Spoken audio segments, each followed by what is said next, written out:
The summer of 1989 should have been ordinary. It should have been filled with the kinds of memories that shape childhood, the kind parents frame on mantels and retell at dinner parties years later. And for the families who sent their children to Pine Ridge Wilderness Camp that June, the promise was simple: 3 weeks of hiking, canoeing, campfire songs, and the kind of innocent adventure that builds character. The brochures showed smiling kids roasting marshmallows, their faces glowing with firelight and possibility. Nobody could have predicted what would happen to 12-year-old Daniel Frost. Nobody could have known that 35 years later, a single envelope would crack open a mystery so disturbing, so impossibly strange, and that it would force investigators to question everything they thought they understood about that summer. The camp sat deep in the Cascade Mountains of Washington state, accessible only by a winding gravel road that snaked through dense forest for miles. Cell towers didn't exist. The nearest town, Riverdale, was a 40-minute drive down treacherous mountain passes. Pine Ridge prided itself on that isolation, and their motto, printed on every piece of promotional material, read, "Where nature meets independence." On paper, the camp had an impeccable safety record. 15 years of operation without a single serious incident. The director, a former high school principal named Gerald Whitmore, ran the facility with military precision. Counselors underwent background checks. Medical staff stayed on site 24/7. Parents signed waivers acknowledging the remote location but trusted the infrastructure that promised their children's safety. Daniel Frost arrived at Pine Ridge on June 4, 1989, driven there by his mother, Patricia, and his stepfather, Vernon Hayes. Daniel was slight for his age, quiet, bookish. He wore thick glasses that constantly slid down his nose. His mother worried he spent too much time alone, reading science fiction novels and building elaborate model rockets in their garage. The camp, she hoped, would bring him out of his shell.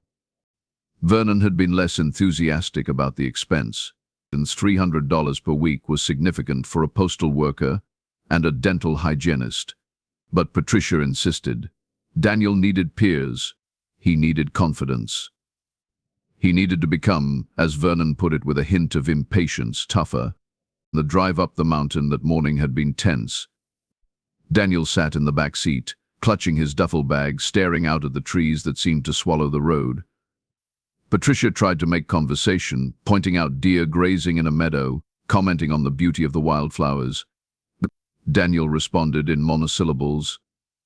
When they arrived at the camp's main lodge, a rustic building constructed from rough-hewn timber, counselors swarmed the parking area with manufactured enthusiasm. Name tags, cabin assignments, orientation schedules. Patricia hugged her son tightly before he was swept away by a counselor named Jeff Morrison, a college student from Seattle with sun-bleached hair and an easy smile. She watched Daniel disappear into a group of other boys, his small frame nearly swallowed by larger, louder kids. Something twisted in her chest.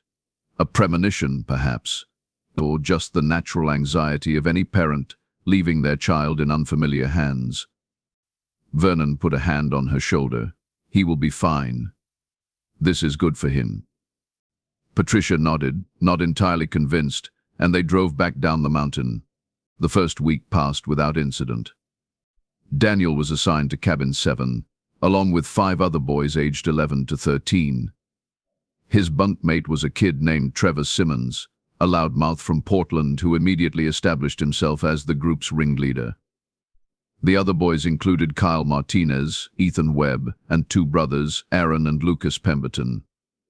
According to the counselor's logs that would later be scrutinized by law enforcement with excruciating detail, Daniel struggled initially with the social dynamics.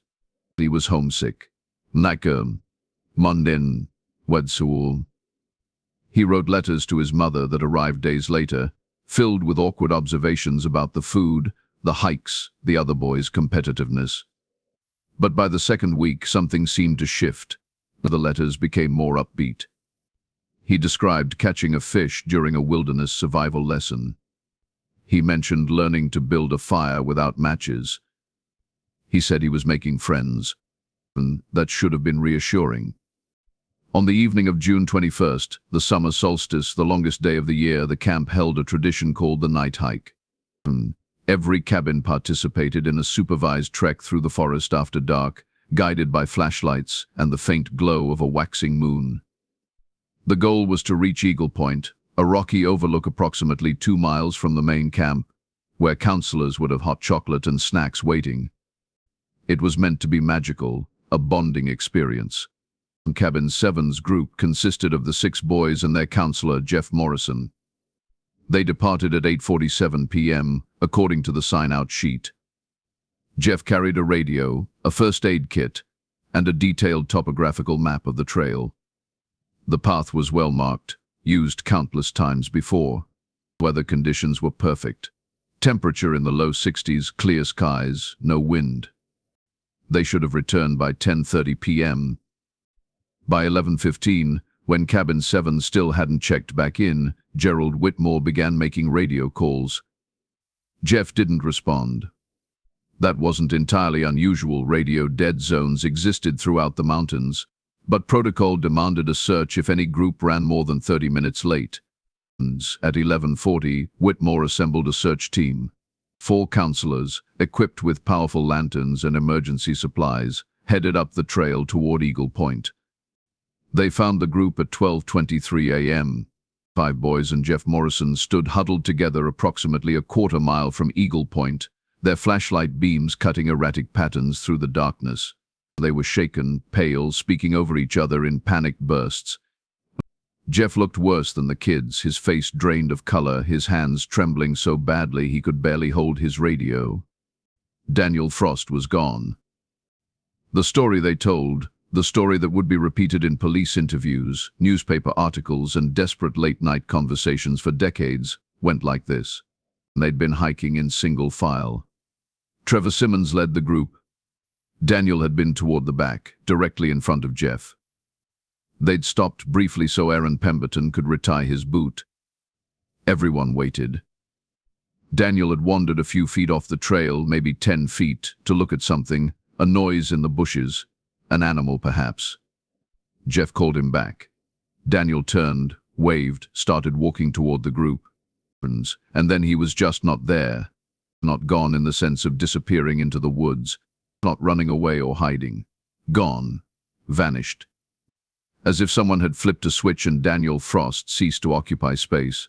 And Trevor said it looked like Daniel stepped backward into nothing. Kyle said it seemed like the air swallowed him. Ethan insisted there was a sound, something low and humming, right before Daniel disappeared. But the Pemberton brothers couldn't agree on anything, their memories fragmented by terror. Jeff Morrison, who would later require months of therapy and eventually leave Washington State entirely, told investigators he saw Daniel 1 second and then nothing the next. No movement into the trees, no sound of footsteps running away. And the boys simply ceased to be present. Naturally, nobody believed them. The search began immediately. Whitmore radioed for help. By 2 a.m., local law enforcement arrived. By dawn, over 40 people combed the forest, calling Daniel's name, checking ravines, searching creek beds. Helicopters arrived by mid-morning, equipped with thermal imaging cameras. Search dogs tracked Daniel's scent to the exact spot the boys described, then lost it completely, as if the trail ended mid-step. No torn clothing, no blood, no signs of a struggle, no footprints leading away from the trail. The official search lasted 11 days. Volunteers from Riverdale and surrounding towns poured into the mountains. Patricia Frost spent every waking hour in those woods, her voice hoarse from screaming her son's name. Vernon worked with search coordinators, methodically covering grid patterns, refusing to accept the growing consensus that Daniel was simply gone. FBI agents arrived on day 4, suspecting abduction. They interviewed every counselor, every camper, every staff member. They investigated Gerald Whitmore's background, Jeff Morrison's history, even the kitchen workers and maintenance crew. Nothing raised red flags. Polygraph tests came back clean. Financial records showed no suspicious activity. The other boys from Cabin 7 were questioned separately repeatedly, and their stories remained consistent. which made them either truthful or remarkably well rehearsed. Child psychologists evaluated them for signs of trauma or deception. The conclusion was unanimous: these kids believed what they were saying. Whether it was accurate was another matter entirely. The theories multiplied like bacteria in a petri dish. Had Daniel run away, disoriented in the dark, fallen into a hidden ravine? Search and rescue teams checked every geological feature within a 5-mile radius. Nothing. Nothing. Had an animal attacked him, dragged his body away? No blood, no tissue, no evidence of predation. Besides, a bear or cougar wouldn't leave zero trace. Had someone abducted him? But how? The timeline was impossibly tight. The group had stopped for less than 90 seconds. Daniel had been 10 feet away, visible to 6 witnesses. For someone to grab him, silence him, and vanish without anyone hearing or seeing anything defied logic. The supernatural explanations came later, whispered in diners and bar rooms. Bigfoot, portals, alien abduction. The kind of speculation that emerges when rational explanations fail. By July 2nd, the official search was suspended. Daniel Frost was declared a missing person, his case filed away with thousands of others who vanish into America's wilderness every year. Statistics that haunt park rangers and torment families. Patricia Frost never recovered. She divorced Vernon within 2 years, the marriage collapsing under the weight of grief and blame. She moved to a small apartment in Spokane, where she maintained a shrine to her son in the living room, his school photos and model rockets gathering dust. Every June 21st, she returned to Pine Ridge, walking that trail alone, calling Daniel's name into the indifferent forest. Pine Ridge Wilderness Camp closed in 1991. The property was sold, eventually converted into a private retreat center. The cabins were demolished. The trails were left to overgrow. Nature reclaimed the land, as if erasing evidence of its own complicity. And the case grew cold. Detectives moved on to fresh investigations. The media stopped calling. Daniel Frost became another name on a list, another missing child poster fading in post office lobbies. Jeff Morrison moved to California, changed careers, became a software engineer. He refused interviews, declined to participate in true crime podcasts that occasionally requested his story. The other boys scattered across the country. Trevor Simmons joined the military. Kyle Martinez became a teacher. The Pemberton brothers both struggled with addiction, their lives derailed by trauma they could never quite articulate. Years passed. Decades. And then, on March 14, 2024, 35 years after Daniel Frost disappeared, something impossible happened. A letter arrived at the Spokane Police Department, addressed to whoever investigates missing persons. The envelope was unremarkable, standard white stationery, postmarked from Portland, Oregon. Inside was a single sheet of lined paper, filled with handwriting that appeared rushed, almost frantic. The letter read, "My name is Daniel Frost. I disappeared from Pine Ridge Camp in June 1989. I know this sounds insane, but I need someone to believe me. I was taken. Not by a person. I don't know how to explain what happened. But I have been trying to get back for what feels like weeks. I don't know where I am. The time here doesn't work right. I can see my mother sometimes, but I can't reach her. I'm writing this because I found a way to send it. Please. Days. Please find me. I'm still at the camp. I never left. I'm just somewhere else." The letter was unsigned, but a return address was scribbled at the top, a residential street in Portland. Detective Lisa Harmon, a 20-year veteran of the Spokane PD who'd seen every flavor of hoax, scam, and desperate cry for attention, stared at the letter for a long time. Her first instinct was to file it away. Missing persons cases from 1989 didn't just crack open because someone mailed a letter claiming to be the victim. Daniel Frost would be 47 years old now, not the 12-year-old boy who vanished. This had to be a prank, someone with too much time and a sick sense of humor. But something about the handwriting bothered her. It looked young. Childlike. The kind of penmanship taught in elementary schools in the 1980s, before cursive fell out of fashion. But against her better judgment, Lisa ran the return address. It belonged to a woman named Carolyn Hughes, age 72, a retired librarian with no criminal record. Lisa called her. Carolyn sounded confused when Lisa explained why she was calling. No, she hadn't sent any letters about missing children. No, she didn't know anyone named Daniel Frost. But when Lisa pressed her, Carolyn mentioned something odd.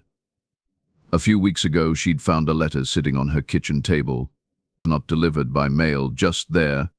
No envelope, just a folded piece of paper. She'd assumed one of her grandkids left it during a visit, some school project maybe. She'd thrown it away without reading it carefully. Lisa asked if Carolyn still had the letter. She didn't. Trash pickup had been days ago, dead end, or so it seemed. But Lisa couldn't let it go. She pulled the original case file for Daniel Frost, a thick folder gathering dust in the department's archive room. She spent hours reading witness statements, studying photographs of the search efforts, reviewing the timeline. One detail caught her attention. In his final letter home, the one Patricia received 2 days before he disappeared, Daniel had written, "Mom, something weird is happening here. The forest feels wrong at night. I keep hearing things, but nobody else does. Trevor says I'm being a baby, but I swear something is watching us." Patricia had dismissed it as typical childhood anxiety. Now, reading it again, Lisa felt a chill crawl up her spine. She decided to visit Patricia Frost.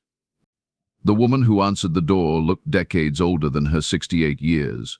Brief ages people in ways that time alone cannot.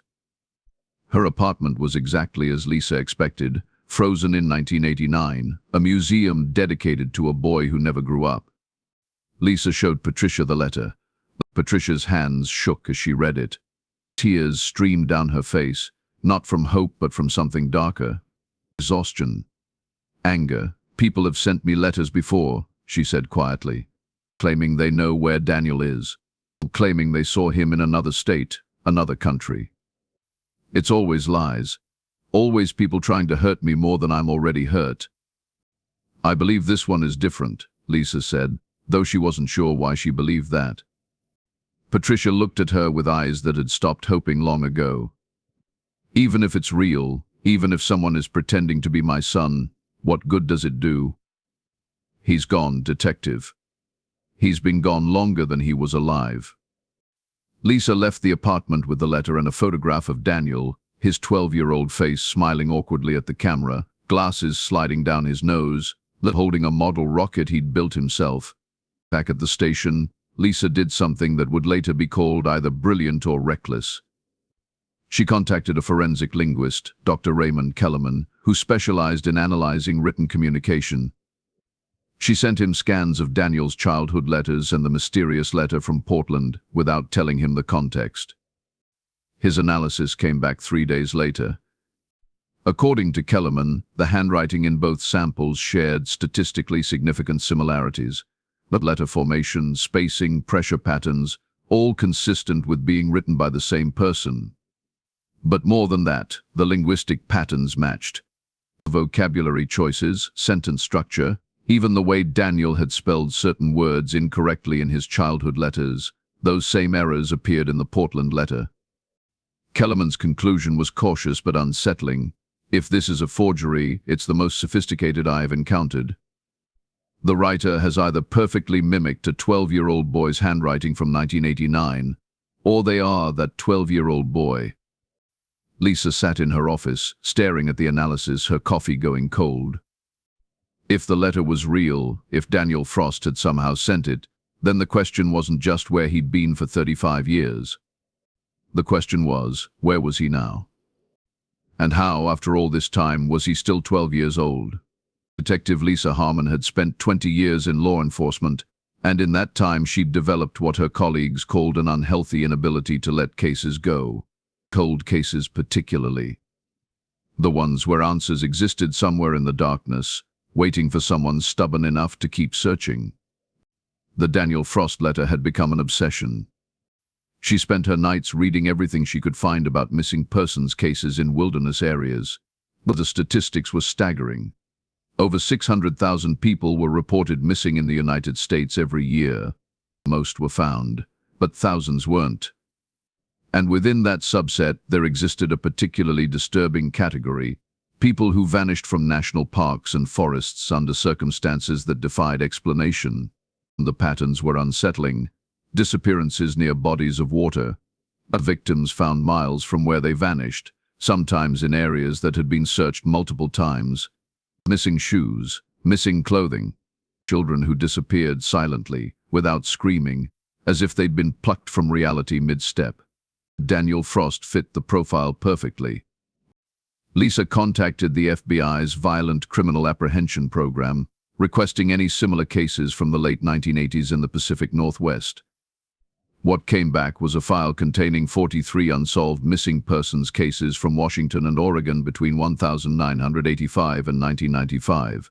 11 of them involved children who vanished during outdoor activities, camping trips, school field trips, family hikes. Most were never found. But 3 cases shared details that made Lisa's skin crawl. In August 1987, a 9-year-old girl named Melissa Harding disappeared during a Girl Scout camping trip near Mount Hood. She'd been playing near a creek with 5 other girls. They'd looked away for less than a minute. When they looked back, Melissa was gone. Searchers found her shoes placed neatly on a rock beside the water. Nothing else. In October 1988, a 14-year-old boy named Tommy Wu vanished during a hiking trip with his family in the Gifford-Pinchot National Forest. His father and younger brother were walking ahead of him on the trail. When they turned around to check on Tommy, he wasn't there. They'd heard no sounds, seen nothing. Tommy's backpack was found 3 miles from the trail, hanging from a tree branch 15 feet off the ground. Inside was a notebook filled with drawings of geometric symbols nobody could identify. And in July 1990, 1 year after Daniel's disappearance, a 10-year-old boy named Benjamin Cross went missing from a summer camp called Timberline Pines, located less than 60 miles from Pine Ridge. Benjamin had been participating in a scavenger hunt with his cabin group. He'd walked behind a large Douglas fir to check for items on his list. His counselor heard him call out, "I found something." And then nothing. Nothing. When the counselor rounded the tree seconds later, Benjamin was gone. The search lasted 2 weeks. Nothing was ever found. Lisa spent days analyzing the case files, looking for connections, different camps, different times, different circumstances. But the mechanics of the disappearances were eerily similar. Instantaneous, silent, complete. She decided to visit the location where each child vanished. The Harding site was now part of a developed campground. The concrete bathrooms and paved parking lots covered whatever secrets the forest might have held. But when Lisa stood by the creek where Melissa had disappeared, she felt something, the wrongness in the air. The forest around her seemed too quiet. Birds didn't sing. Insects didn't buzz, just silence pressing in from all sides. The Wu location was more remote, accessible only by a hiking trail that hadn't been maintained in years. Lisa brought a GPS unit and topographical maps. She found the spot where Tommy's family had last seen him, marked in the police report by coordinates. The forest here was dense, old-growth trees creating a canopy so thick that even midday felt like twilight.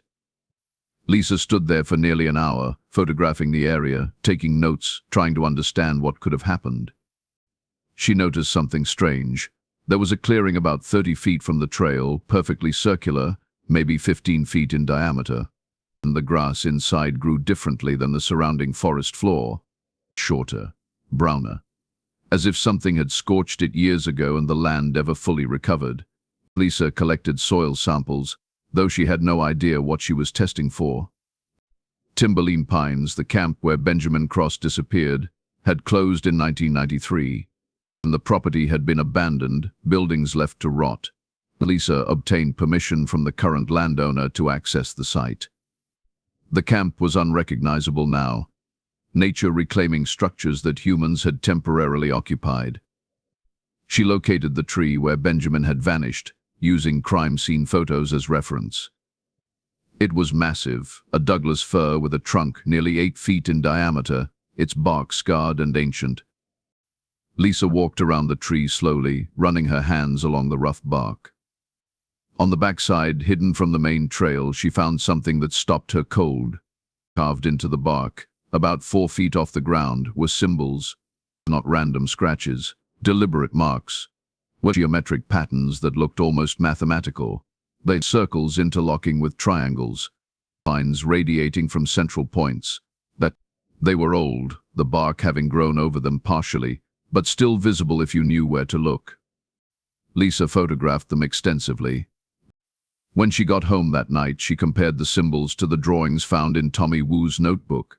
They matched, not perfectly, but close enough to suggest they came from the same source or represented the same meaning. Someone or something had marked these locations. Lisa sent the photographs to Dr. Amanda Price, an anthropologist at the University of Washington who specialized in indigenous symbology. If these marks had cultural significance, Amanda would know. The response came back 48 hours later, and it wasn't what Lisa expected. Detective Harmon, these symbols don't match any indigenous markings I'm aware of from the Pacific Northwest. In fact, they don't match any human cultural tradition I have studied.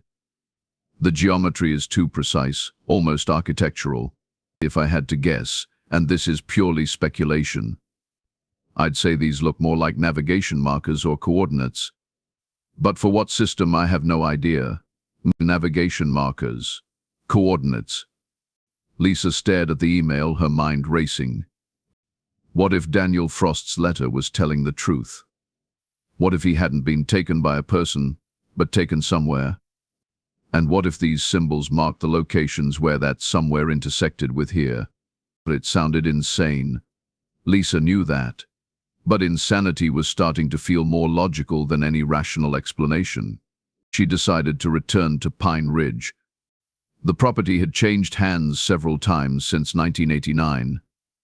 The current owner, a tech entrepreneur named Gregory Tanner, had converted it into a corporate retreat center. Glass and steel structures replaced the rustic cabins. Hiking trails were paved. The wilderness had been domesticated. Lisa met Gregory at the main lodge, explaining she was investigating a cold case. He was cooperative, curious even, offering to show her around. She asked to see the location where Daniel Frost disappeared. The trail to Eagle Point was still there, though widened and equipped with solar-powered lights. Gregory walked with her, chatting about the property's history, apparently unaware of the tragedy that had occurred here. Lisa let him talk, only half listening, her attention focused on the forest around her. When they reached the spot, she knew it immediately. The police report had included precise GPS coordinates. This was the exact location where 6 witnesses watched a 12-year-old boy cease to exist. It looked utterly ordinary. Pine trees, rocky soil, a slight incline leading up toward Eagle Point's overlook. Nothing to suggest this place was different from any other section of forest. But Lisa felt it. That same wrongness she'd experienced at the other sites. The air felt heavier here. Sound seemed muffled. She pulled out her phone to take photographs and noticed something odd.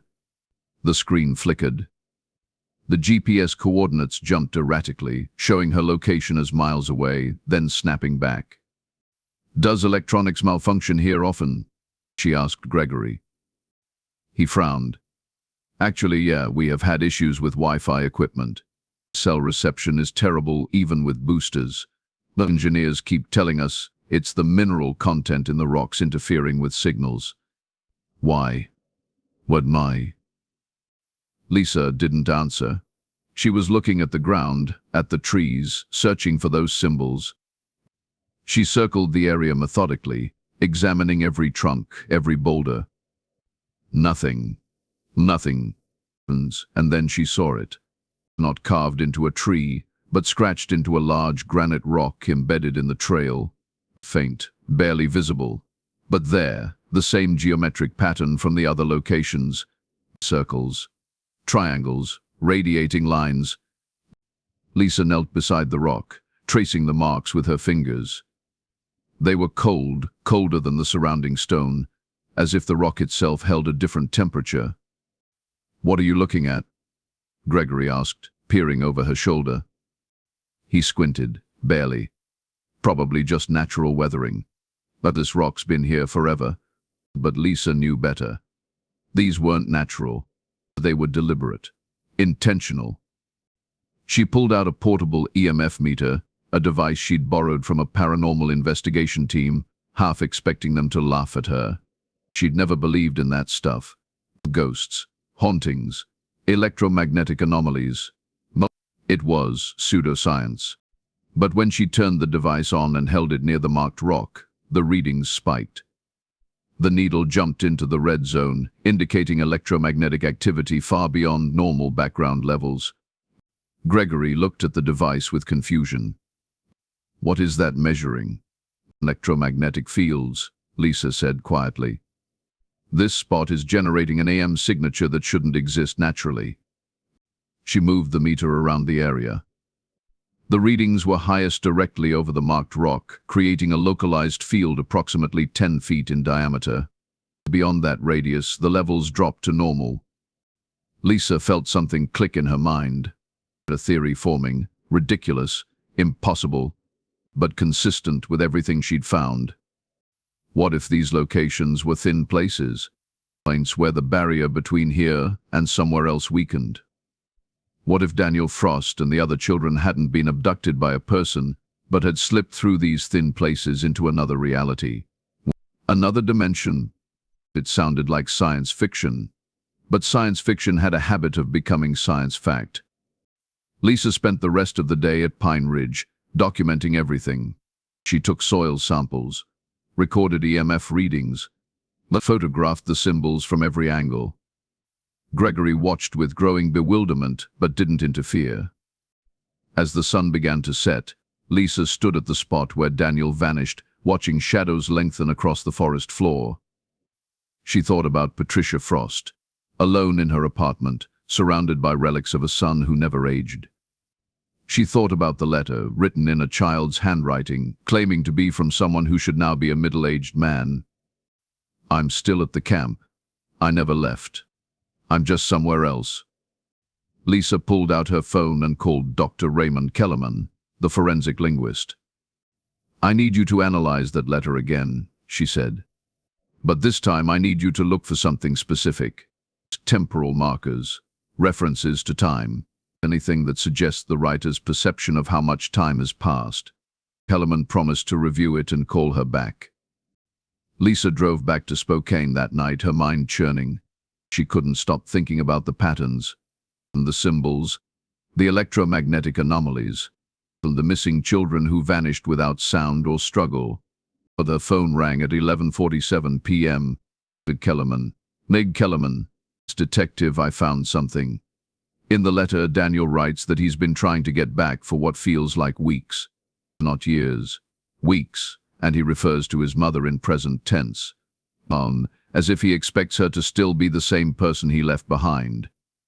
There's no acknowledgement of time passing, no awareness that decades have gone by. So he thinks it's still 1989.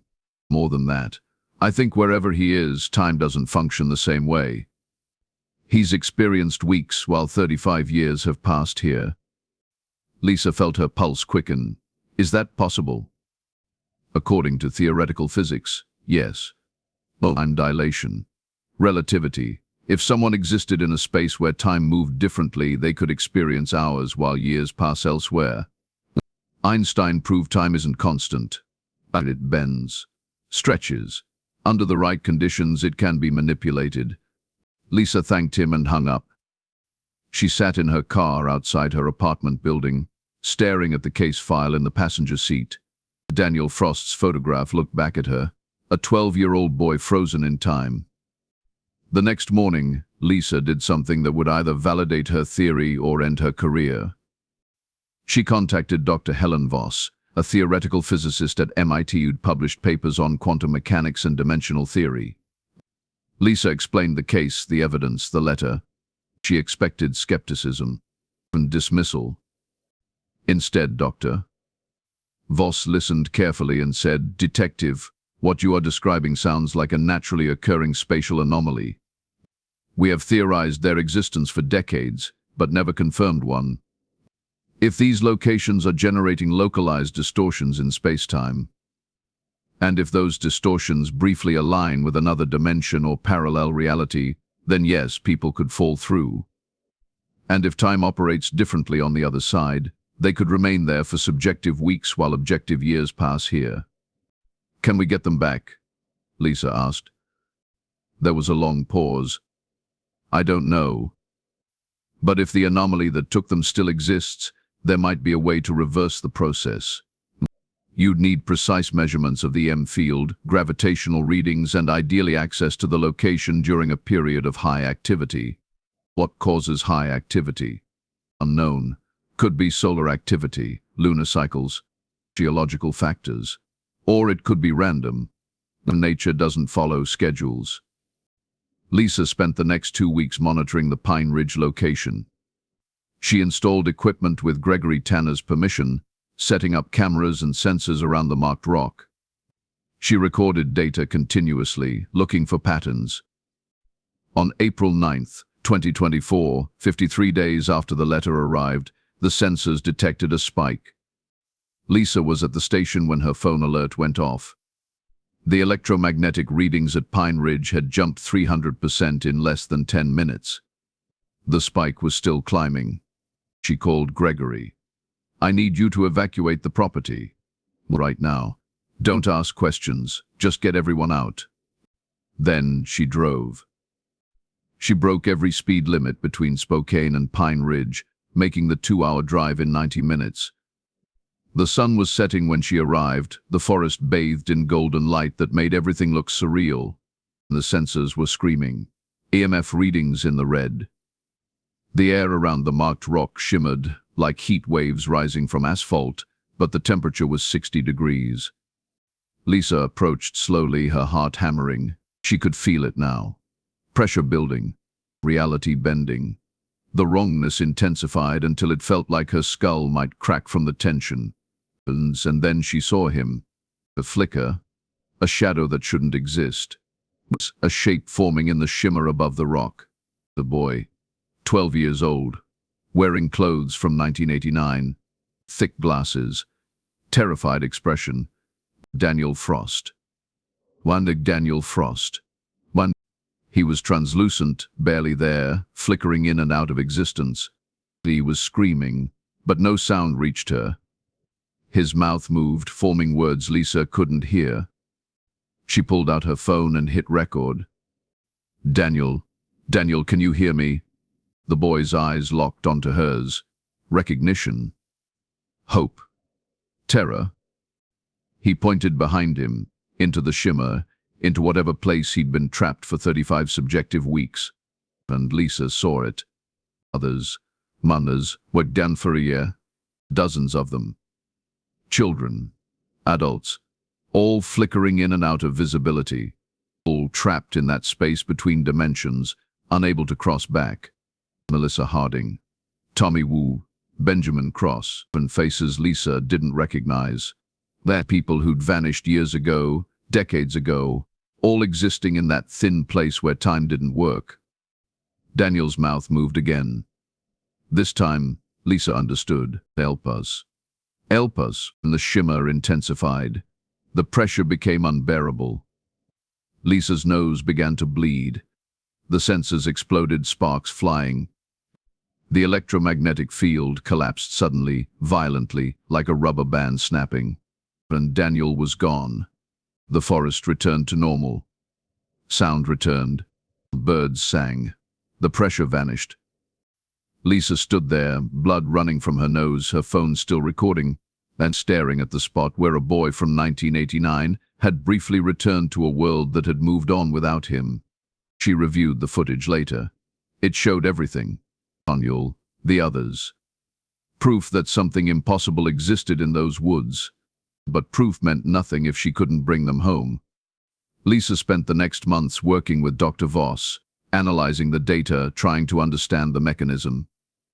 They learned that the anomaly activated periodically, roughly every 6 weeks, always during sunset.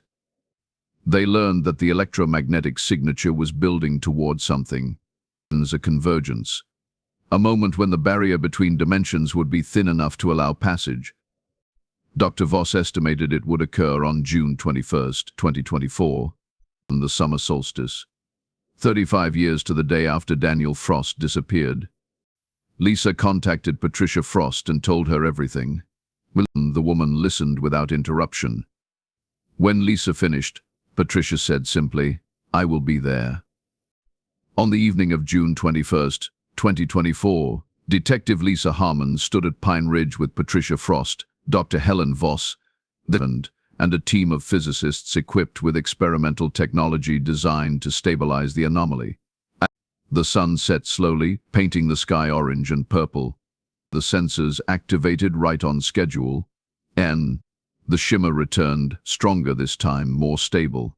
And Daniel Frost stepped through, not flickering, not translucent, solid, real.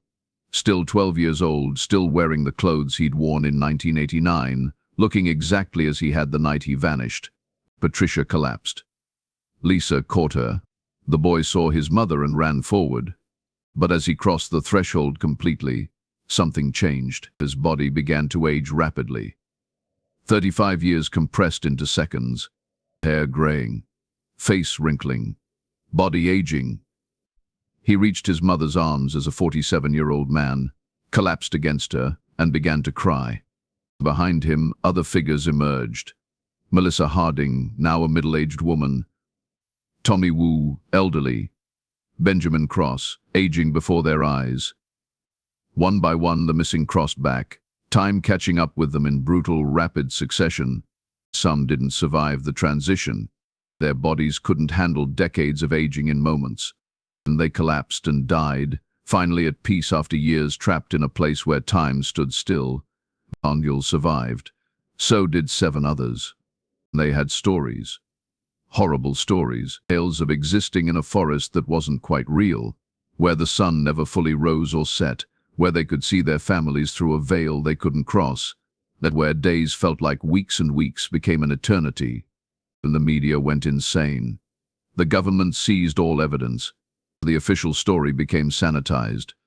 Previously missing persons located. No mention of dimensions or time anomalies. No reference to the impossible truth. But Lisa Harmon knows what she saw. And sometimes, late at night, she returns to those forests, to Pine Ridge, to the other marked locations. She checks the sensors, monitors the readings, but because the anomaly still exists, it still activates. And somewhere on the other side, people are still trapped, still waiting, still hoping someone will bring them home.